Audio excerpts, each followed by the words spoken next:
Discovering possibilities and potential with passion every day.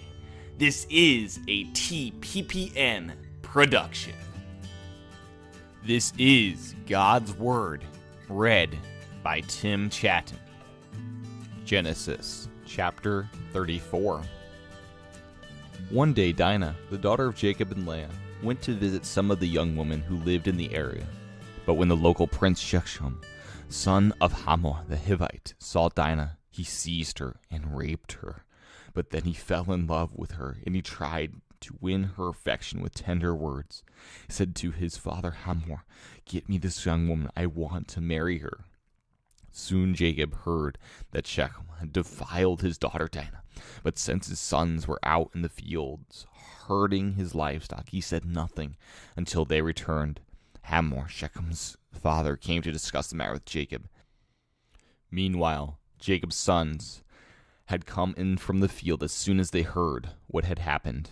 They were shocked and furious that their sister had been raped. Shechem had done a disgraceful thing against Jacob's family, something that should never be done. Hamor tried to speak with Jacob and his sons. "My son, Shechem is truly in love with your daughter," he said. "Please let him marry her. In fact, let's arrange other marriages too. You give us your daughters for our sons, and we will give you our daughters for your sons. And you may live among us. The land is open to you. Settle here and trade with us, and feel free to buy property in the area." Then Shechem himself spoke to Dinah's father and brothers. "Please be kind to me and let me marry her," he begged. "I will give you whatever you ask. No matter what dowry or gift you demand, I will gladly pay it. Just give me the girl as my wife." But since Shechem had defiled their sister Dinah, Jacob's sons responded deceitfully to Shechem and his father Hamor. They said, "We couldn't possibly allow this because you're not circumcised. It would be a disgrace for our sister to marry a man like you. But here's a solution. If every man among you will be circumcised like we are, then we will give you our daughters, and will take you your daughters for ourselves.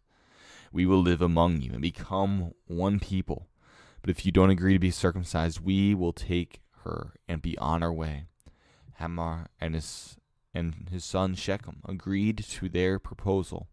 Shechem wasted no time in acting on their request, for he wanted Jacob's daughter desperately. Shechem was a highly respected member of his family, and he went with his father Hamor to present this proposal to the leaders at the town gates. "These men are our friends," they said. "Let's invite them to live here among us and trade freely. Look, the land is large enough to hold them. We can take their daughters as wives and let them marry ours. But they will consider staying here and becoming one people with us only if all our men are circumcised, just as they are. But if we do this, all their livestock and possessions will eventually become ours. Come, let's agree to their terms and let them settle here among us." So all the men in the town council agreed with Hamor and Shechem, and every male in the town was circumcised. But 3 days later, when their wounds were still sore, 2 of Jacob's sons, Simeon and Levi, who were Dinah's full brothers, took their swords and entered the town without opposition. Then they slaughtered every male there, including Hamor and his son Shechem. They killed them with their swords, then took Dinah from Shechem's house and returned to their camp. Meanwhile, the rest of Jacob's sons arrived. Finding the men slaughtered, they plundered the town. Because their sister had been defiled there, they seized all the flocks and herds and donkeys, everything they could lay their hands on, both inside the town and outside in the fields. They looted all their wealth and plundered their houses. They also took all their little children and wives and led them away as captives. Afterward, Jacob said to Simeon and Levi, "You have ruined me. You have made me stink among all the people of this land, among all the Canaanites and Hezzites. We are so few that they will join forces and crush us. I will be ruined. My entire household will be wiped out. But why?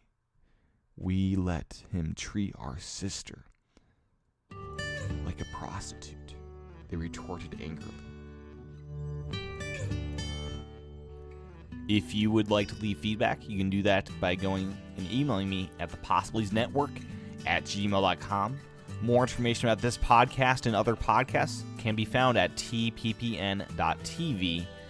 And until next time, this is Tim Chaten of the Possibilities Production Network, and you've been listening to God's Word.